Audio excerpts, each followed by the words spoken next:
Hello. On se retrouve pour une seconde vidéo sur JavaScript.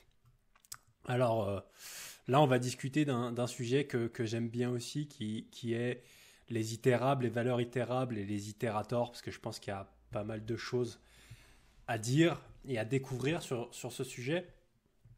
Donc là, je vais faire une vidéo, parce que je vous ai écouté un peu plus préparé, même si ça va rester quand même beaucoup d'improvisation. Donc voilà, dans cette vidéo, on va parler itérable et itérateur. Donc déjà, un des premiers trucs qu'on va voir, c'est qu'est-ce qu'une valeur itérable finalement. Donc une valeur itérable en JavaScript, alors je les ai pas forcément toutes là, mais en tout cas en majeur qu'on va retrouver très très rapidement, ça va être les chaînes de caractères, les tableaux évidemment. Euh, Ça, les tableaux, c'est ce qui vient à l'esprit de la plupart des gens. Quand on parle d'itérer quelque chose, bah, évidemment, on pense à tableau. Mais on va avoir les sets aussi. Donc ça, c'est les nouvelles structures qu'on a depuis ES6, les sets et les maps, qui vont être aussi itérables. Donc là, on peut typiquement le tester, hein. On peut faire node itérable. Hop. Donc là, dans le cadre de la chaîne de caractères, vous allez voir qu'une chaîne de caractères, quand on l'itère, elle nous renvoie caractère par caractère. Si ce serait le tableau, évidemment, on nous renverrait 1, 2, 3. Et dans le cadre du set, donc bah, c'est la même chose que pour le tableau, sauf qu'évidemment, bah, le set a supprimé la valeur A puisqu'elle était en double. Enfin, une des valeurs, évidemment. Donc là, on se retrouve avec que A et B. Et dans le cadre de la map, ce qui est assez intéressant, c'est que la valeur qu'on va récupérer, ça va être en fait ce tableau de clés-valeurs. Et donc ça, c'est une chose aussi des fois. Enfin, vous réalisez pas trop, des fois dans certains codes, vous codez comme ça et on se retrouve ici, par exemple, à faire une déstructuration qui va être typiquement ça, key value.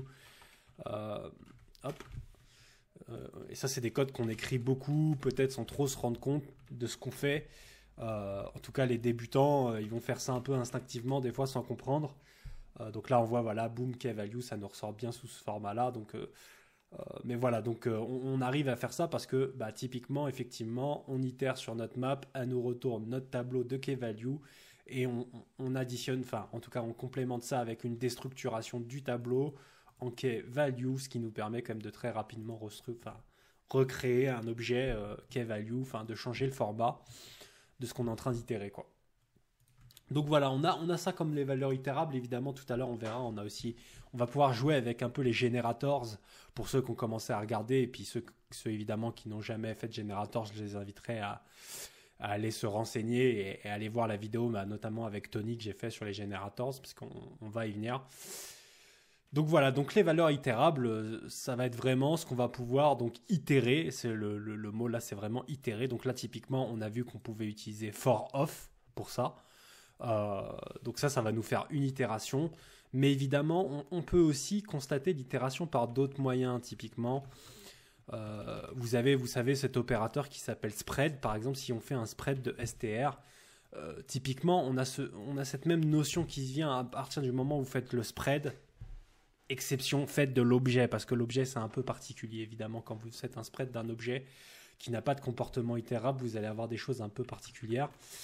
Enfin, c'est pas le même comportement, mais là, typiquement, on va avoir exactement la même chose. On va avoir, donc là, le console log, il va me séparer chacune de mes lettres. Mais on va pouvoir faire ça, donc avec évidemment toutes les valeurs itérables. Euh, donc voilà, vous avez aussi le spread et vous allez avoir des choses comme ça où, dans le langage, quand vous pouvez itérer, ou du moins des fonctionnalités qui ramènent à cette notion d'itération, vous allez avoir des actions qui sont possibles. Donc tout ça, c'est...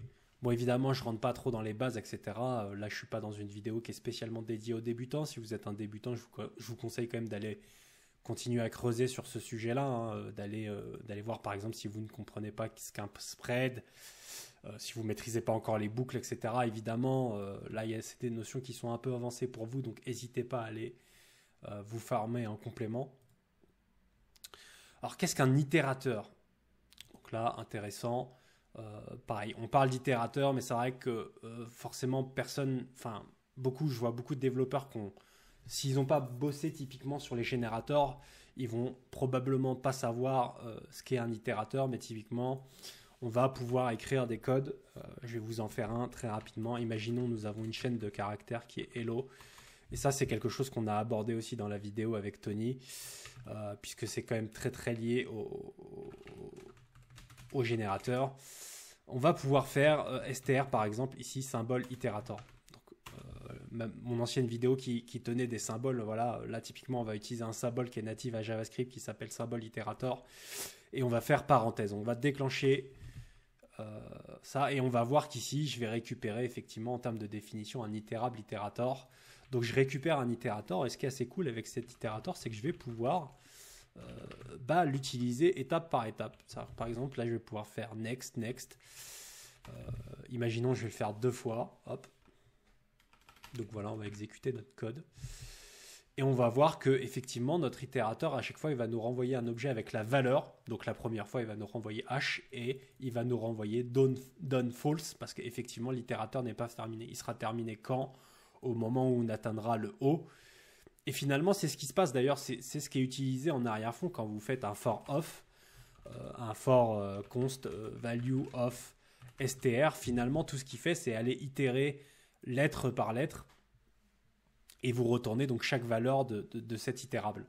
Et donc ça va pouvoir être utilisé avec n'importe quelle valeur qui est itérable, en tout cas qui implémente ce symbole-là, que ce soit nativement ou même qu'on l'ait fait nous-mêmes. Et justement, c'est ce qu'on va essayer de voir dans les exemples qui vont suivre.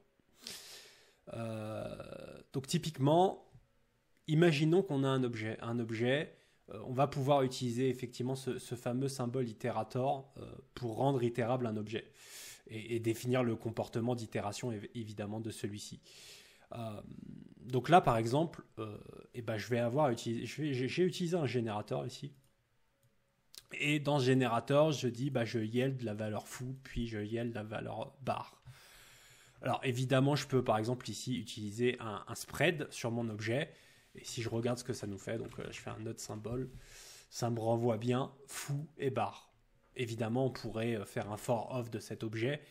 Donc ça, c'est assez intéressant. On va voir dans l'exemple, j'ai un exemple concret qui vient d'un de mes projets personnels de jeux vidéo que je vais vous montrer. Enfin, une expérimentation que j'ai fait il y a quelques temps. Voilà, on voit qu'on a bien foo et bar. Donc là, on a défini un comportement d'itération sur un objet. Alors que cet objet, par défaut, il n'a pas de comportement d'itération. Hein. C'est-à-dire que cet objet, si on enlève le symbole d'itération, là, on voit que boum, il nous dit my custom object is not iterable. Quoi. On ne peut pas itérer sur un objet. Par défaut, un objet n'est pas itérable. Et si j'implémente ce symbole, effectivement, là, ça se remet à marcher. Donc ça nous ouvre tout un tas d'utilisations super intéressantes. Et par exemple, je vous donne un exemple là que je tire donc d'une expérimentation. C'était un cellular automata que j'ai fait. Vous savez, c'est un peu les jeux de la vie. En tout cas, vous pouvez reproduire des jeux de la vie ou des choses comme ça avec ces principes-là. J'ai une classe qui s'appelle cellular array, qui est un double array en fait avec un XY quoi, à 2 dimensions. Et donc, on a une classe, on initialise notre double array au constructeur et je vais définir que cette classe elle est itérable en fait qui retourne un itérable itérator de cellular row donc avec la coordonnée x, la coordonnée y et la valeur de la case. Et donc ce qui est super intéressant avec ça, c'est que je peux créer mon tableau, je crée mon nouvel objet et je peux à tout moment itérer sur les valeurs de mon objet. Mais ce qui est cool, c'est que je peux directement récupérer ma valeur x, ma valeur y et ma valeur. C'est-à-dire que je ne vais pas m'ennuyer, vous savez. En fait, je ne vais pas m'ennuyer à recoder tout ça à chaque fois. Parce que à chaque fois que je vais avoir besoin d'itérer sur mon cellular array, je vais devoir créer une double boucle. Pourquoi faire une double boucle quand je peux en avoir qu'une, finalement, lors de l'exploitation de cette méthode. Donc, voilà, ça nous permet de créer des cas très intéressants comme ça. Par exemple, là, je peux l'exécuter, npm run automata. Je me suis fait un script. Hop. Et voilà, il va nous ressortir effectivement, parce que là j'ai créé un cellular array d'une taille de 2, donc de width 2, height 2. Et donc il va bien me ressortir à chaque fois donc ma position x0, y0, donc valeur 0, etc. etc. Bon, évidemment ici c'est un exemple simple, je l'ai simplifié parce que la classe avait beaucoup d'autres méthodes pour matcher le jeu vidéo que j'avais créé à l'époque. Mais là, j'ai simplifié pour vous démontrer un petit peu comment j'utilisais donc ce fameux symbole itérator en combinaison avec ici donc un générateur qui va yield à chaque fois un objet. Et donc là, on peut faire des choses vachement intéressantes, quoi. Et d'ailleurs, cet itérable, on aurait pu le réutiliser complètement dans d'autres situations et dans d'autres objets. Par exemple aussi quelque chose qu'on va voir, donc là je vais garder cet exemple là, mais comment on peut exploiter un peu tout ça. Donc ce qui est super intéressant, c'est que bon, ça c'est des notions que les développeurs vous travaillez probablement, en tout cas si vous faites du JavaScript depuis déjà plus d'une année, vous allez exploiter des valeurs itérables comme des tableaux et des chaînes de caractères quasiment tout le temps. Ce qu'il faut donc après effectivement ajouter, c'est effectivement cette compréhension du symbole itérator et éventuellement des générateurs. Ça va vous permettre finalement de level up votre compréhension et en tout cas de vous offrir des nouveaux outils qui vont vous permettre de générer des nouvelles valeurs itérables. En tout cas de transformer des objets en itérables et dans le cadre de générateurs, de créer des fonctions qui vont vous retourner des itérables ou en tout cas qui peuvent vous permettre de faire des itérators. Et donc ça... Je vous recommande la vidéo que j'ai fait avec Tony sur le sujet pour vous pencher sur les générateurs. Mais derrière ça, il y a toute la question de comment vous pouvez les exploiter pour être encore plus fort en JavaScript. Et moi, je me suis rendu compte de choses. Enfin, plus je suis devenu fort avec les générateurs, plus j'ai utilisé les générateurs, plus en fait, je me suis retrouvé à avoir beaucoup d'itérables entre les mains, en tout cas de travailler constamment avec ça. Et je me suis rendu compte que ma vision des choses a changé, la façon dont je travaillais avec les objets a aussi changé et muté, et je suis devenu beaucoup plus fluide, notamment dans le langage en lui-même. Prenons un exemple, et qu'on reviendra justement sur mon autre truc à côté. Par exemple, si on prend le new set, vous regarderez que dans le constructeur, qu'est-ce qu'il nous dit? Il nous dit que le constructeur, il prend un itérable, de itérable any. Et ça, ce que ça veut dire pour beaucoup, ça veut dire, il prend un itérable, donc il prend un tableau.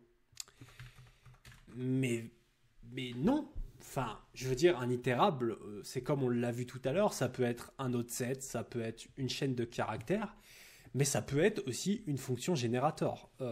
Si je fais fonction foo, ici, que je fais yield 1, yield 2, et que j'injecte ici foo, et c'est complètement fonctionnel en fait. Donc là, voilà, je récupère ma value. Je fais un console log de la value et on va bien voir effectivement que node opcode, on aura bien un set de valeurs 1 et 2. Et donc ça, c'est super intéressant. Et donc pour prendre l'exemple que j'avais tout à l'heure, désolé, il y a le petit filter ici, qu'on va refaire ça comme ça sera plus clair. Alors je tiens ça d'un de nos projets chez Microsoft, et donc ça c'est un des codes qu'on a à certains endroits. Bon là on n'a pas de valeur évidemment, j'ai mis any, c'est pour l'exemple. Mais on va avoir ce cas-là qui est vachement intéressant, où en fait on va rechercher des attributes dans un espèce d'arbre de clés. Et à la fin, on veut surtout s'assurer que ce qui en sort, ce soit unique. Parce que ce qui peut se passer, c'est qu'en fait, quand on sort de ce yield ici, en tout cas de ce yield star, donc qui yield un tableau à chaque fois, on peut avoir des attributs qui sont en double. Et donc quand on exploite ça, on va créer notre nouveau set et on va directement, comme tout à l'heure, passer notre fonction génératrice. Et donc on va bien se retrouver avec un set de string qui est la liste unique de nos attributs. En l'occurrence, ce sont les attributs de la classe TypeORM. Enfin, en tout cas, d'une entité TypeORM. Et donc ça, c'est un des cas d'usage. Mais en fait, ce cas d'usage, il marche aussi pour les maps. Et donc ça, c'est pareil. Ça, c'est quelque chose qu'on pense. Je vois d'ailleurs des gens se prendre la tête. Alors là, c'est vrai qu'il y a des overloads, mais on a plusieurs overloads de plusieurs natures. Voilà, exactement. Itérable, read-only. Et effectivement, on voit qu'il prend un tuple de any. Et donc ça, ce que ça veut dire, c'est qu'on peut avoir exactement le même exemple ici, qui est je yield un tableau, foo, bar. Hop, comme ça. Et ici, j'appelle foo. Et ça marche complètement. Si on fait const value égale manewMap, et je fais qu'un console log value, node code, hop, et ben on voit bien que notre map elle a été créée avec foo et bar. Et donc ça c'est super intéressant parce que notamment moi je vois énormément de développeurs. En fait je travaille avec beaucoup de développeurs et ce que je vois c'est qu'ils ont des fonctions comme ça. Alors évidemment il faut imaginer le cas d'usage, vous avez une fonction qui est en train de reconstruire un objet et ce qui se passe c'est que ils vont s'ennuyer à recréer tout un objet pour pouvoir éventuellement le remettre dans une map, ou en tout cas ils vont faire plein de manipulations, alors que effectivement ce qui est super sympa avec ce truc là c'est qu'on peut se retrouver vite avec l'instanciation d'une map avec boom des valeurs qu'on ressort d'un itérable qui va nous retourner. Donc ça éventuellement on peut même le reprendre typiquement on peut faire des choses un peu ouf comme ça, tu vois. Object from entries.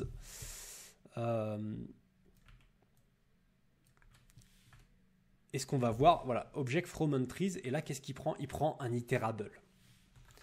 C'est beau ça. Object from entries de foo. Et réexécute. Et qu'est-ce qu'on a? On a un objet de foo bar. Et vous voyez, en fait, dans JavaScript, on a tellement de situations où on a ce fameux itérable. Et même quand nous, on code, à chaque fois, on a une tendance à se dire « Ah ouais, je mets un tableau. Ah ouais, non. » En fait, essayer de beaucoup plus réfléchir au sens itérable va vous permettre de créer et de combiner des codes. En tout cas, moi qui travaille beaucoup avec les générateurs et justement avec ces valeurs-là, bah vous voyez, ça me permet de concevoir des codes qui sont exploitables d'une manière bien plus exhaustive que juste finalement, ah bah tiens, on se passe des tableaux. En fait, les tableaux, c'est bien, mais en fait, il y a tout un tas d'autres choses aussi en JavaScript. Et donc là, quand on commence à maîtriser un peu tout ce côté-là, et ben on se rend compte qu'on est capable d'écrire des programmes en JavaScript qui sont grave plus intéressants, quoi. Voilà, j'ai fait un peu le tour des sujets que je voulais aborder. Évidemment, vous m'excuserez, je passe assez vite sur le vocabulaire et puis j'explique les choses un peu à ma manière, donc il y a des choses qui ne sont pas forcément très claires. Là-dessus, ce que je vous recommande, c'est donc d'aller voir éventuellement la vidéo sur la chaîne de Tonigo. Je peux vous la retrouver si vous voulez. Tac. Vous voyez, vous allez sur la chaîne de notre ami Tony et vous avez donc Generator, les bases où justement on repasse sur tout ça et notamment quand même plein de notions qui sont connexes à la vidéo que je viens de vous faire aujourd'hui.